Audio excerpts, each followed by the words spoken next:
Hello दोस्तों। कल की क्लास में मैंने आपको कुछ बेसिक क्वेश्चंस बता दिए थे, ठीक है। आज उसी में हम लोग कंटिन्यू करते हुए आगे बढ़ेंगे। देखिए, आज हम लोग ये कुछ क्वेश्चंस है, इसको सॉल्व करेंगे बारी बारी से, ठीक है। इसके अलावा भी कुछ क्वेश्चंस मैं बताता रहूंगा आपको। आइए डिस्कस करते हैं। आप पहले तो ये इसका स्क्रीनशॉट ले लीजिए अच्छे से।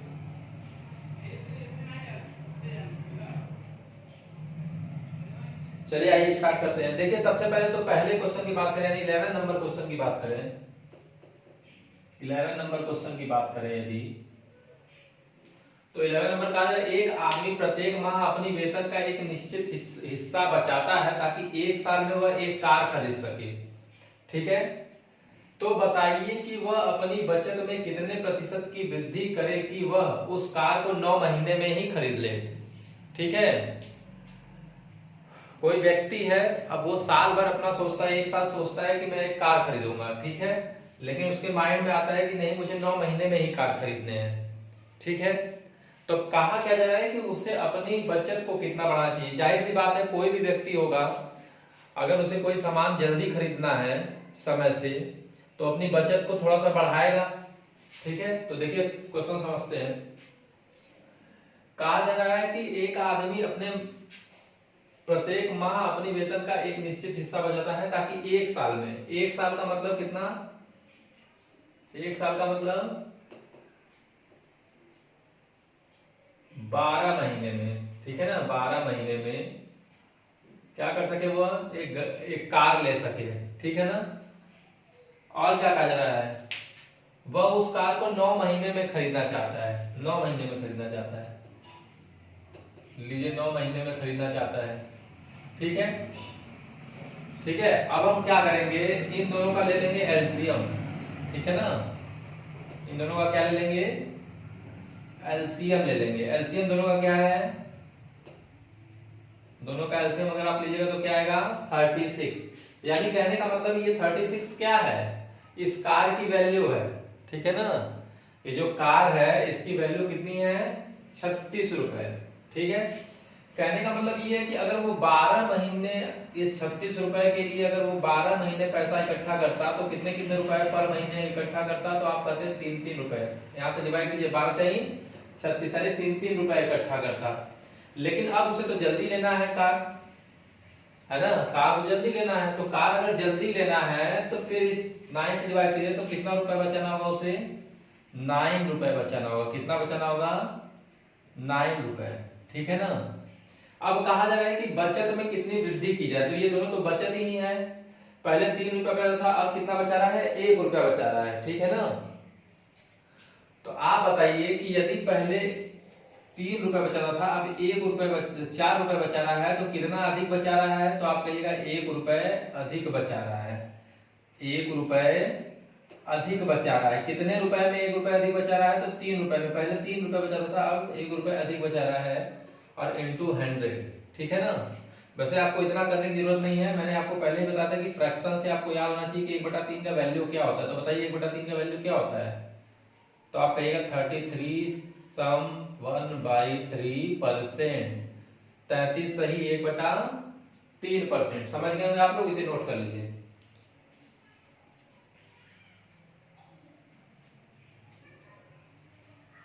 आइए क्वेश्चन नंबर 12 की बात करें। क्वेश्चन नंबर 12 की बात करते हैं हम लोग। देखिए, यदि क्वेश्चन नंबर 12 की बात करें तो कहा जाए, किसी फैक्ट्री में काम की मात्रा 50% बढ़ जाए तो आदमियों की संख्या में कितने प्रतिशत की वृद्धि की जाए कि काम पूर्व निर्धारित समय में ही पूरा हो जाए, तथा नए मजदूरों की कार्य क्षमता पुराने मजदूरों की कार्य क्षमता से 25% अधिक है, ठीक है ना। तो सबसे पहले आइए हम लोग काम करते हैं इस पे। यहाँ जो कहा जा रहा है कि 25% अधिक है, कार्य क्षमता की बात की जा रही है। तो देखिए, इसको मैं रफ कर दे रहा हूं, ठीक है। इसे मैं रफ कर दे रहा हूं और हम आगे बढ़ेंगे। अब देखिए क्वेश्चन नंबर 12। अगर क्वेश्चन नंबर 12 की बात करूं मैं, तो कहा जा रहा है कि किसी फैक्ट्री में काम की मात्रा 50% बढ़ जाती है तथा नए मजदूरों की कार्य क्षमता पुराने वालों से। सबसे पहले तो क्वेश्चन यहां से हम स्टार्ट करेंगे, ठीक है। तो देखिए 25% का मतलब क्या हुआ, 25% का मतलब आप कहिएगा क्या होता है, 1/4। ठीक है, क्या होता है, 1/4 होता है। अब 1/4 में ये 1/4 में ये जो नंबर ये क्या है, तो आप कहिएगा ये क्या है, ये कार्य क्षमता है। ये क्या है, ये कार्य क्षमता है। किसकी कार्य क्षमता है, तो पुराने मजदूरों की। किसकी, पुराने मजदूरों की कार्य क्षमता है, पुराने मजदूरों की। ठीक है,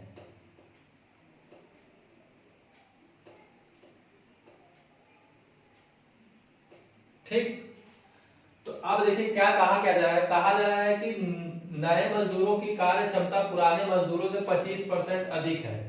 ठीक है, नए मजदूरों की कार्य क्षमता पुराने मजदूरों से 25% अधिक है। तो देखिए 25% अधिक है, अगर पुराने वालों की कार्य क्षमता ये है तो नए वालों की कार्य क्षमता क्या होगी, नए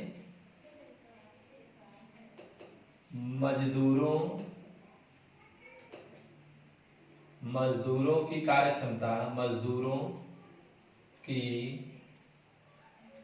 कार्य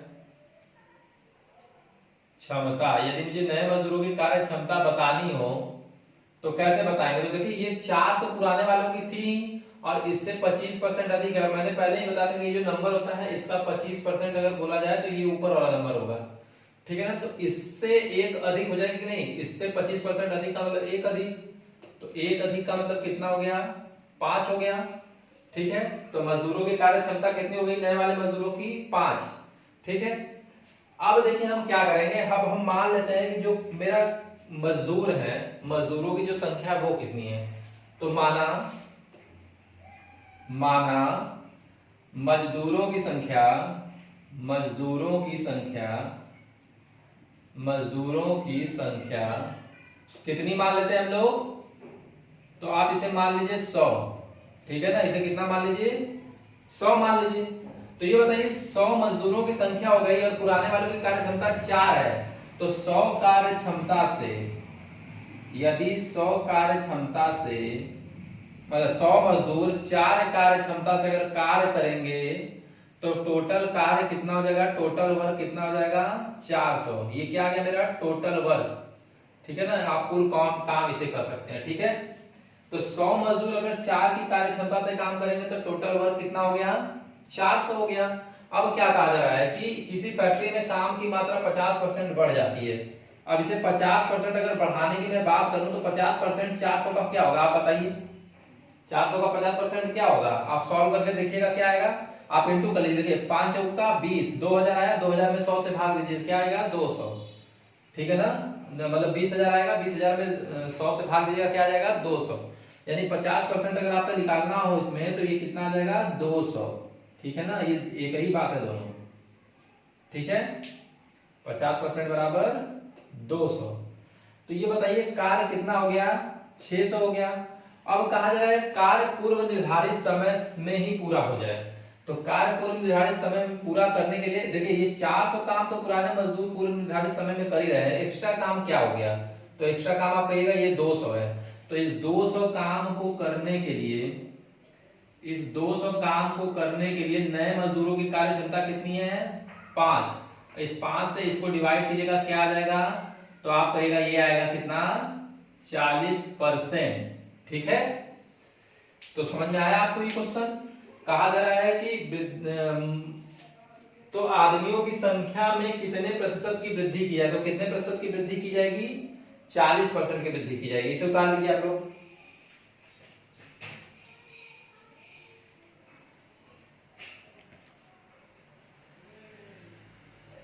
चलिए आइए अब बात करते हैं क्वेश्चन नंबर 13 की।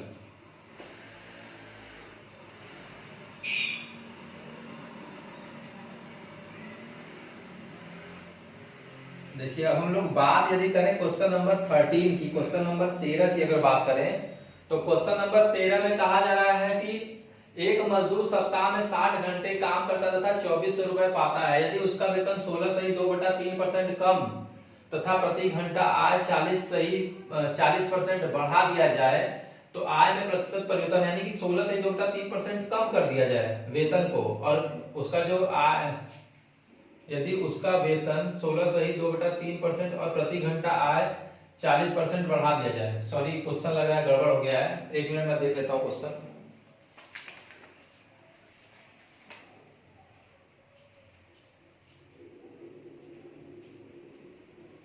ये कार्य रहेगा, ठीक है, ये कार्य है, आप लोग इसे कार्य कर लीजिएगा यहाँ पे, ठीक है, यहाँ पे कार्य है, ठीक है। कहा जाए कि यदि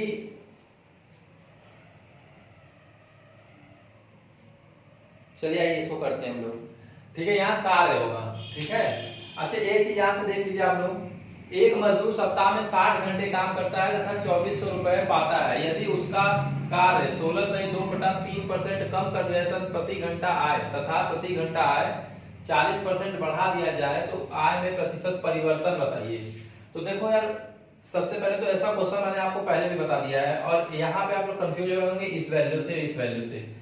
देखिए जब यहाँ पे एक कॉन्सेप्ट आप सीख लीजिए, यदि कोई वैल्यू दिया हो परसेंटेज में, ठीक है, परसेंटेज में वैल्यू दिया हो और परसेंटेज में ही आंसर पूछ रहा हो और परसेंटेज में ही आंसर पूछ रहा हो, ठीक है ना, तो हमेशा जान लीजिएगा कि इन वैल्यू का कोई मतलब ही नहीं रहता है, ठीक है ना, इन वैल्यू का कोई भी मतलब नहीं रहता। आप 16 - 2/3%, आइए क्वेश्चन सॉल्व करते हैं। देखिए 16 - 2/3% को क्या लिखते हैं आप, 16 - 2/3% को आप लोग क्या लिखते हैं बताइए।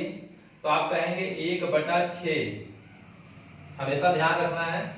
40% को आप लोग क्या कहेंगे, तो आप कहेंगे 40% को 2/5, ठीक है, यहां से आपको समझ में आ गया। अब देखिए यहाँ पे कहा जा रहा है कि 16 - 2/3% कम हो जाता है, कम हो रहा है तो ये 6 का 16 - 2/3% 1 है तो कितना हो जा रहा होगा, 5 हो जा रहा होगा, ठीक है ना। पहले क्या था 6 था, अब क्या हो जा रहा है 5 हो जा रहा है। तो देखिए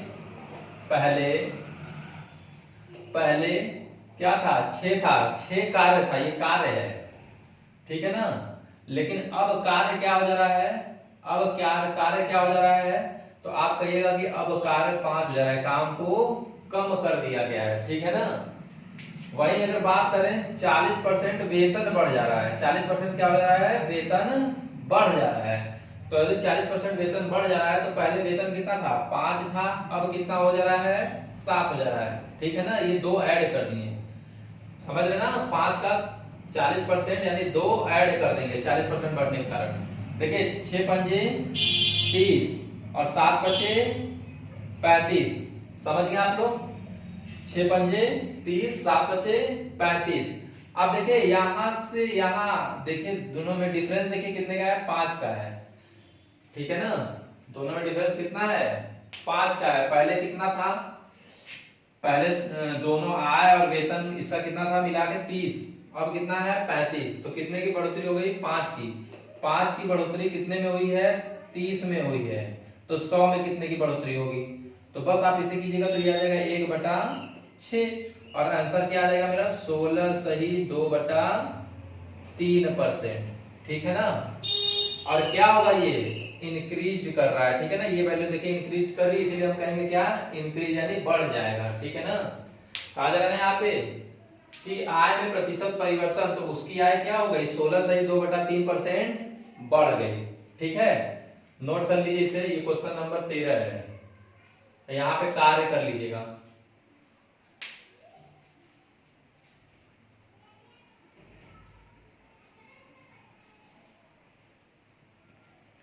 आइए बात करते हैं क्वेश्चन नंबर 14 की।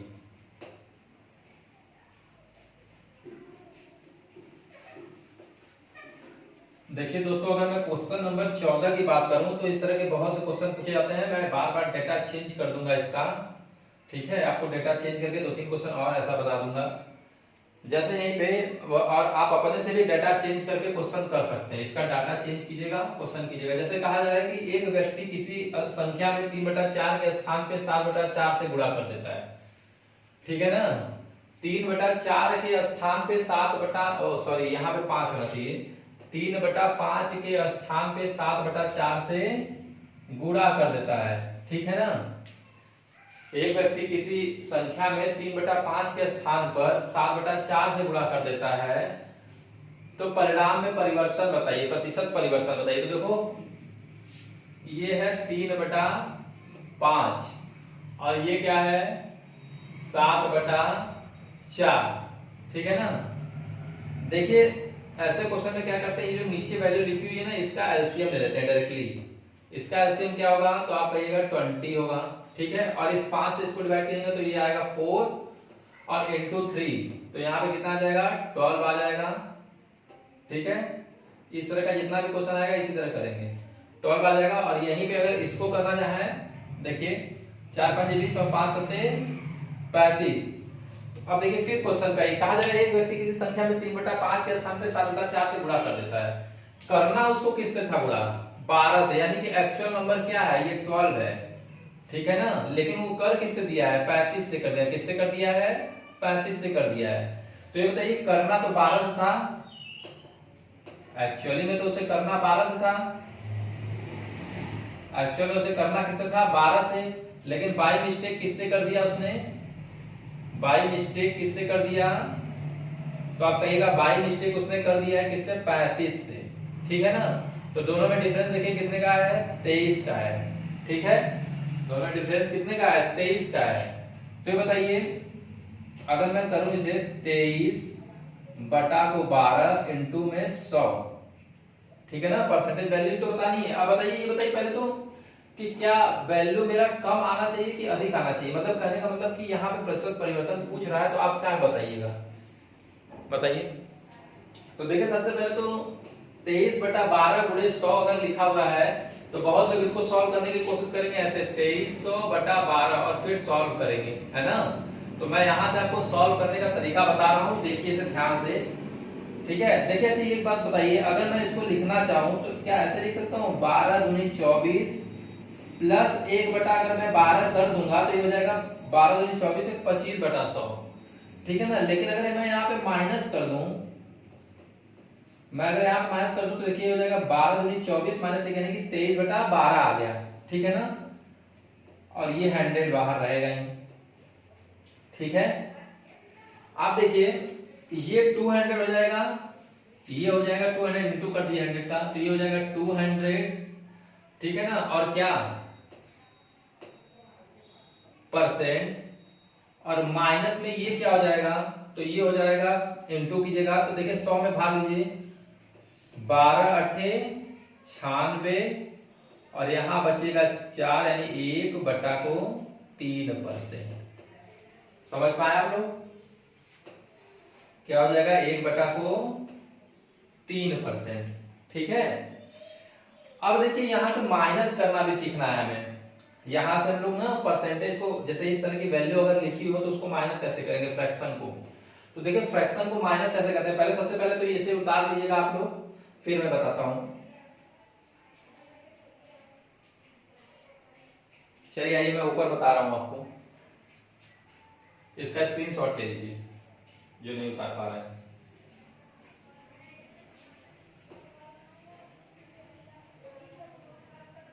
देखिए कहा जा रहा है कि 200 और माइनस 8 सही 1/3, ठीक है ना। ये माइनस करना है तो देखिए सबसे पहले तो अगर 200 में से माइनस करना है तो यहाँ 8 है ना, तो एक अधिक बढ़ा के माइनस कीजिए। यहाँ 8 है तो एक अधिक बढ़ाइए तो 9 हो जाएगा, और 200 में से 9 माइनस कीजिएगा, 200 में से 9 माइनस कीजिएगा तो क्या आएगा 190, क्या आ जाएगा 191 आएगा। समझ आ रहा है। अगर 200 में से 8 माइनस कीजिएगा तो क्या आएगा 191 आएगा, ठीक है। और उसके बाद इस 3 से इस 1 को माइनस कर दीजिए 2 और y में फिर 3 लिख दीजिए, ये हो गया आपका आंसर, ठीक है। इसे एक दो बार आप लोग कीजिएगा समझ आ जाएगा, ठीक है। यहां से पूरा अच्छे से कीजिएगा समझ के, समझ आ जाएगा, ठीक है ना। ये आपका क्वेश्चन नंबर 14 खत्म हो गया है, ठीक है। अब क्वेश्चन नंबर 14 में ही कुछ वैल्यूज मैं बता दे रहा हूं आपको, आप इसे सॉल्व कीजिएगा। इसका स्क्रीनशॉट ले लीजिए। आइए बात करते हैं क्वेश्चन नंबर 14 में ही कुछ क्वेश्चन मैं आपको बता दे रहा हूं, उसे लिख लीजिए। जैसे देखिए सबसे पहले एक विद्यार्थी किसी संख्या को 4/3 के स्थान पे 3/4 से गुणा कर देता है। 14 में ही नोट कर लीजिएगा, ठीक है। यहाँ पे बस यही सेम क्वेश्चन है, यहाँ पे क्या हो जाएगा 4/3 और यहाँ पे क्या हो जाएगा बाद वाले में 3/4। ठीक है, ऐसे करके आप लोग भी 2-3 क्वेश्चन कर लीजिएगा। ठीक है, चलिए अब क्वेश्चन नंबर 15 में आपको बताता हूँ। क्वेश्चन नंबर 15 तो आप अपने से कर ही लीजिएगा,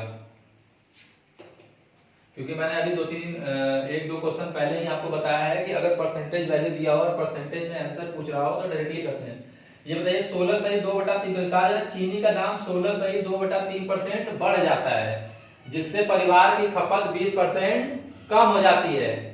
तो ये बताइए चीनी की दाम अगर 16/2/3% बढ़ जा रहा है और परिवार की खपत 20% कम हो जा रही है, बोल रहा है कुल खर्च में परिवर्तन बताइए। तो सबसे पहले देखिए कहा जा रहा है 16/2/3%, तो 16/2/3% क्या होता है? 16/2/3% आप बताइए क्या होता है? तो आप कहेगा 1/6 होता है। जबकि यहीं पे बात करें अगर कि 20% क्या होता है, तो 20% आप ही कहिएगा 20% क्या होता है? 1/5 होता है कि नहीं होता है? अब कहा क्या जा रहा है? कहा जा रहा है चीनी का दाम 16/2/3% बढ़ जाता है। तो 16/2/3% अगर बढ़ जाता है तो पहले कितना रहा होगा? 6 रहा होगा, अब कितना हो गया? 7 हो गया। ठीक है ना?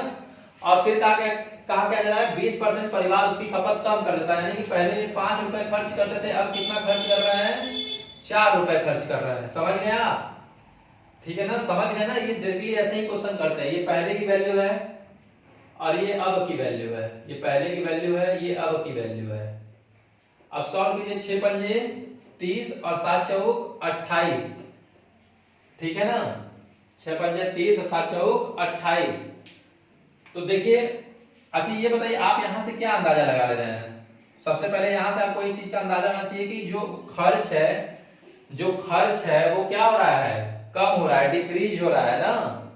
ठीक है ना? ये याद रखिएगा। अगर ये वैल्यू ज्यादा आता तो इंक्रीज कर जाता है, मतलब बढ़ जाता वैल्यू।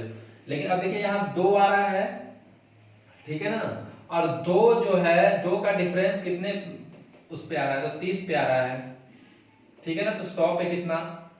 तो ये बताइए 2/30 को आप क्या लिख सकते हैं? ठीक है, 2/30 को अगर आप लिखना चाहें तो आप लिख सकते हैं 1/15। और 1/15 का अगर मैं बोलूं आपसे कि मुझे 1/15 का अगर मैं बोलूं आपसे कि मुझे फ्रैक्शन में वैल्यू दिया हुआ है, इसका परसेंट वैल्यू बताइए, तो आप साथ बताइएगा 6 सही 2/3%। ठीक है ना? यानी कि ये इनटू करने की जरूरत नहीं है। 2/30 लिखा हुआ है, इसको डायरेक्टली 1/15 लिखिए और 1/15 का परसेंटेज वैल्यू क्या होता है? 6 सही 2/3%। ठीक है, स्क्रीनशॉट ले लीजिए इसका। आइए बात करते हैं क्वेश्चन नंबर 16 की। ठीक है, क्वेश्चन नंबर 15 था ये। अगर मैं नंबर नहीं डाल पा रहा हूं तो आप लोग नंबर डाल लीजिएगा। आइए क्वेश्चन नंबर 16 की बात करते हैं। क्वेश्चन नंबर 16 कहा जा रहा है कि यदि आयकर में 19% की वृद्धि हो जाए तो शुद्ध आय में 6% की कमी हो जाती है। आयकर का मतलब अगर मेरा टैक्स जो है वो अगर 19% बढ़ जाए, अगर वो 19% बढ़ जाए तो जो मेरी नेट इनकम है, यदि मेरा टैक्स 19% बढ़ जाए, 19% बढ़ जाए तो जो मेरा नेट इनकम है, नेट इनकम, ठीक है, वो कितना परसेंट कम हो जाता है? 6%। ठीक है, अगर मैं इसको सॉल्व करना चाहूं तो ये देखिए टैक्स अपान में अगर मैं नेट इनकम करूं, नेट इनकम कर दूं, इनकम आप इसे लिख लीजिएगा, तो ये क्या आ जाएगा? तो आप कहिएगा ये आएगा 6/19। क्या आ जाएगा? 6/19 आएगा ये। ठीक है ना? क्या आ जाएगा? 6/19। अब देखिए अगर मेरा टैक्स दिया हुआ है, यदि मेरा टैक्स कितना है, तो आप कहिएगा कि 6 है। नेट इनकम कितना है? तो आप कहिएगा 19 है। तो ये बताइए मेरा टोटल इनकम क्या हो जाएगा? टोटल इनकम क्या हो जाएगा, तो आप कहिएगा टोटल इनकम हो जाएगा 25, ठीक है ना। अब देखिए आपको करना कुछ नहीं है, आप इस टैक्स के जैसे लिखिए यहाँ पे टैक्स अपान में टोटल इनकम और इनटू में कर दीजिए इसका 100, ठीक है ना। टैक्स अपान में टोटल इनकम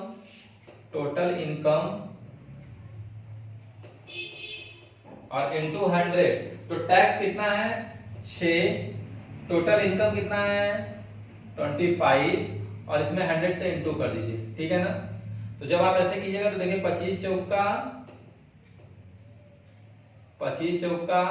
100 और 6 चौका 24%, ठीक है ना, 6 चौका 24%, ठीक है। उतार लीजिए इसे और इसी में एक क्वेश्चन और लिख लीजिएगा, सेम क्वेश्चन है, केवल 19% की जगह पे क्या कर दीजिएगा आप 17% कर दीजिएगा और 6% की जगह पे 3% कर दीजिएगा और करके इसको स्वयं से सॉल्व कीजिए, ठीक है ना, स्वयं से इसको सॉल्व कीजिए।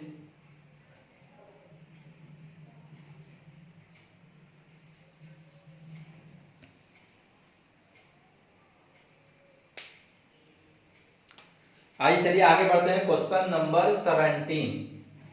देखिए क्वेश्चन नंबर 17 को समझते हैं।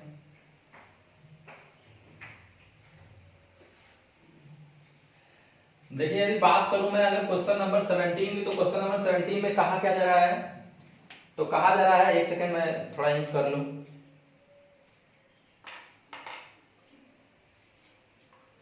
कहा जा रहा है कि किसी नगर की जनसंख्या 1,89,000 है, ठीक है। किसी नगर की जनसंख्या 1,89,000 है और 4/9 लोग पुरुष हैं तथा अन्य महिलाएं हैं। 4/9 लोग क्या हैं, पुरुष हैं तथा अन्य महिलाएं हैं, ठीक है। तो आगे देखिए क्या कहा जा रहा है कि 50% पुरुष विवाहित हैं, ठीक है, 50% पुरुष क्या हैं, विवाहित हैं। तो पहला क्वेश्चन पूछा जा रहा है कि विवाहित जनसंख्या बताएं, टोटल विवाहित जनसंख्या, विवाहित महिलाएं, ठीक है, दोनों चीज बताना है। तो देखिए ये बताइए सबसे पहले वैल्यू किसमें दिया हुआ है, परसेंटेज में वैल्यू दिया हुआ है, यहाँ भी ये भी परसेंटेज में ही वैल्यू है समझा जाए तो, ठीक है ना। यहाँ पे 4/9 लिखा है, हो सकता है 44 सही 4/9 लिख दे, कह दे कि 44 सही 4/9 लोग पुरुष हैं, ठीक है ना। तो ये परसेंट में भी दे सकता है, ऐसे 4/9 दे दिया है, ठीक है ना। तो कहा गया, अब देखिए इस वैल्यू से मुझे कोई मतलब नहीं है, इस वाले वैल्यू से मुझे कोई मतलब नहीं है, कोई लेना देना नहीं है। अब मैं डायरेक्टली आता हूँ 4/9 को लेके, ठीक है ना। कहा जा रहा है कि 4/9 लोग पुरुष हैं, 4/9 लोग पुरुष हैं। तो ये बताइए ये 9 का मतलब क्या है, इस 9 का मतलब क्या बताया था मैंने। तो आप कहिएगा कि इस 9 का मतलब है कि ये कुल जनसंख्या है, क्या ये कुल जनसंख्या है, ये क्या है, कुल जनसंख्या है, ठीक है ना। और कुल जनसंख्या में ये 4 क्या है, पुरुष है, कुल जनसंख्या में ये 4 क्या है, पुरुष है, समझ में आ रहा है। अब देखिए कहा जा रहा है कि 4/9 लोग पुरुष, 9 लोग में अगर 4 तो पुरुष हो गए हैं, अगर 4 पुरुष हो गए हैं तो महिलाएं कितनी होंगी, अगर 4 मेल हो गए हैं, 4 मेल हो गए हैं तो फीमेल कितनी हो जाएंगी, फीमेल कितनी होंगी बताइए आप लोग। तो आप लगेगा फीमेल हो जाएंगी कितनी, 5 हो जाएंगी, फीमेल कितनी हो जाएंगी, 5 हो जाएंगी, ठीक है। फीमेल कितनी हो जाएंगी, 5 फीमेल हो जाएंगी। अब कहा क्या जा रहा है आगे 50, देखिए यहाँ पे कहा गया अन्य महिलाएं हैं, तो अन्य महिलाएं का मतलब 5 महिलाएं हो गई, ठीक है ना, 4 पुरुष 5 महिलाएं। अब क्या कहा जा रहा है यहाँ पे आगे बढ़िए, तो कहा जा रहा है 50% पुरुष विवाहित है। अच्छा ये बताइए 4 का 50% अगर आप निकालिएगा, अगर 4 का 50% अगर आप निकालिएगा तो क्या आएगा, 2 ही तो आएगा। अगर इसके 50% की बात करें तो आप 50% मतलब आधा, आधा का मतलब 2, और 2 क्या है, 2 क्या है, मैरिड है, क्या है, मैरिड है, ठीक है ना। अच्छा ये बताइए, अगर ये दो मैरिड हैं तो इस मैरिड के साथ इसमें से तो इस महिलाओं में भी तो कोई ना कोई की शादी हुई होगी, मतलब इनके साथ इनकी भी तो शादी हुई होगी, तो इसमें से भी दो क्या हो जाएंगी, मैरिड हो जाएंगी। दो क्या हो जाएंगी, दो क्या हो जाएंगी, मैरिड हो जाएंगी, ठीक है ना। तो अब देखिए क्या कहा जा रहा है कि विवाहित जनसंख्या बताइए। तो विवाहित जनसंख्या दो पुरुष और दो महिलाएं, टोटल कितने लोग हो गए, 4, ठीक है। और टोटल कुल कितने लोग हैं, तो 9 लोग हैं। कुल जनसंख्या 9 लोगों की है, ठीक है ना, जिसमें से 4 लोग तो विवाहित निकल गए। तो 4/9 का मतलब आप लोग पहले ही से जानते हैं क्या होता है, 44 सही 4/9%। इसे आपको याद रखना है डायरेक्टली। अगर मैं यहाँ इंटू करता तो 400/9 आता और मैं भाग देता तो भी यही आता, ठीक है ना। तो इतना समय हमारे पास एग्जाम में नहीं होता है कि हम इतना समय लगाएं, इसीलिए मुझे याद रखना चाहिए वैल्यू, ठीक है। और दूसरी बात, पहली बात तो ये कह दिया कि टोटल क्या था, ये मैरिड है, ठीक है ना। और दूसरी बात देखिए क्या कर रहा है, दूसरी बात कह रहा है कि विवाहित महिलाएं बताइए, केवल विवाहित महिलाएं बताएं। तो ये बताइए महिलाएं टोटल कितनी है, 5, और उसमें विवाहित बताना है, ठीक है ना।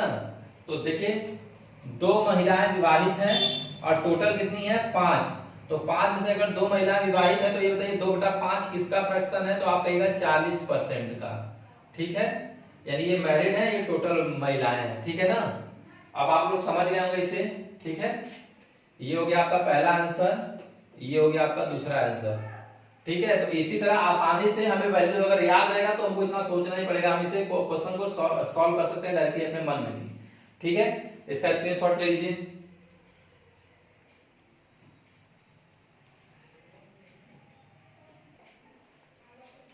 हो गया।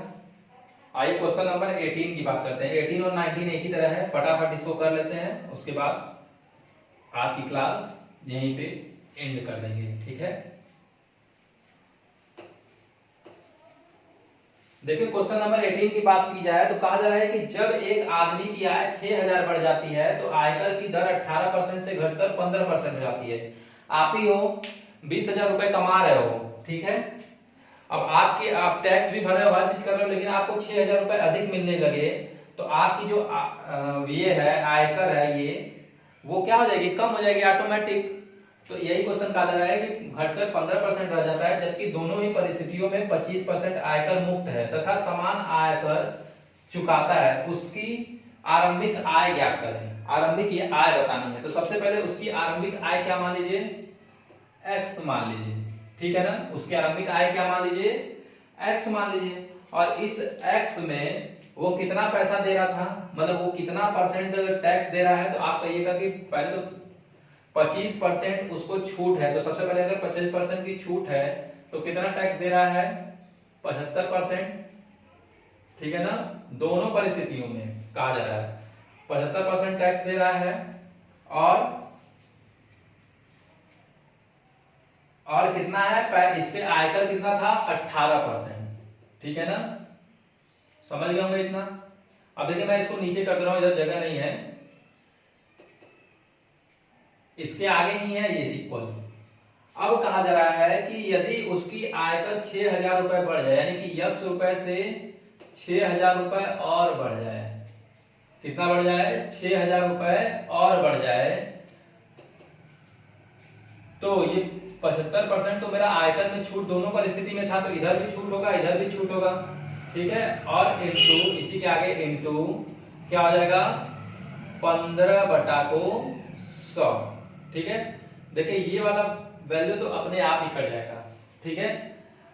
और बचा ये 18, यानी कि अगर इसे मैं सॉल्व करूं, देखिए अच्छा मैं करता हूं पहले, 18x/100 बराबर 15x/100 और प्लस, देखिए मैं इसका इंटू इधर अंदर कर रहा हूं, तो देखिए 15x/100 हो जाएगा, और फिर यहां इंटू कीजिएगा तो हो जाएगा, देखिए 6000 गुणे 15, तो 15 छका 90 और 1 2 3, 15 छका 90 और 1 2 3 जीरो यहाँ पे आ जाएगा, और बटे में क्या हो जाएगा, तो बटे में हो जाएगा 100। समझ गए आप लोग। समझ रहे होंगे। अब देखिए, अब इसको सॉल्व करेंगे तो हो जाएगा 18/100 x माइनस 15/100 x बराबर, यहाँ पे सीधे कर दिए कितना, तो इस 2 जीरो से 2 जीरो इसको काट दिएगा तो हो जाएगा सीधे क्या 900, क्या हो जाएगा 900। अब यहाँ पे कीजिएगा अगर आप, तो ये हो जाएगा 3/100 x बराबर 900। समझ रहे होंगे आप लोग। क्यों डायरेक्टली माइनस किया, क्योंकि देखिए डिनोमिनेटर सेम है, हर अगर समान होता है तो हम इसे डायरेक्टली माइनस कर सकते हैं, ठीक है ना। इस x को मैं छोड़िए यहाँ लिख देता हूँ तो थोड़ा सा आपको सही लगेगा। अब ठीक है, ठीक है। अब देखिए 3/100 x बराबर 900, तो x बराबर क्या हो जाएगा, तो आप कहिएगा 900 और गुणे में 100 और बटे में ये 3, ठीक है। ये 100 का गुणा यहाँ हो जाता है और ये 3 बटे में चला गया, तो यहाँ से काटिएगा तो ये हो जाएगा 3 तरीका 9, तो 300 गुणे 100 यानी कि क्या आ जाएगा 30,000, ठीक है। तो अगर कहा जाए उसकी प्रारंभिक आय कितनी थी, तो कितनी थी 30,000 थी, कितनी थी 30,000 थी, ठीक है। इसी तरीके से सेम क्वेश्चन देखिए, क्वेश्चन नंबर 19 है, आप इसे जल्दी से उतार लीजिए। अब आज ये क्वेश्चन नंबर 19 की बात करते हैं, इसका स्क्रीनशॉट ले लिया कीजिए अगर नहीं उतर पाता है तो, वीडियो रोक के भी ले लिया कीजिए फिर।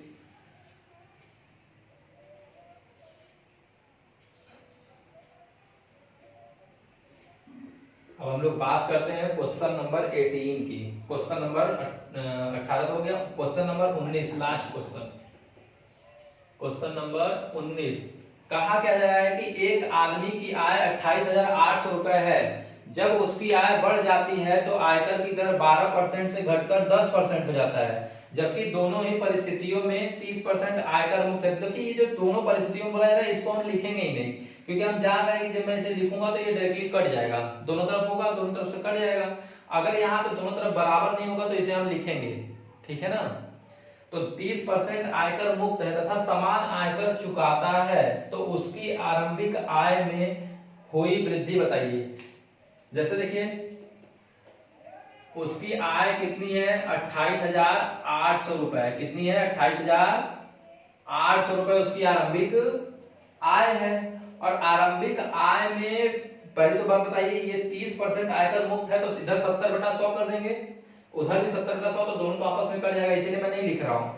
कहा जा रहा है कि जब उसकी आय बढ़ जाती है तो आयकर की दर 12% से घटकर 10% हो जाती है। पहले इस पे 12% का आय लगता था, कितना लगता था 12% का आयकर लगता था, लेकिन अब ये कितना हो गया है, बढ़ गया है, कुछ बढ़ा हुआ है 28,800 और प्लस यक्स हो गया है, ठीक है ना।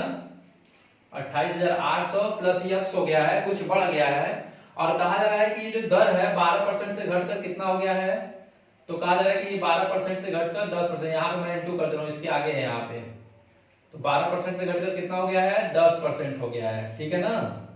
12% से घटकर कितना हो गया 10% हो गया है।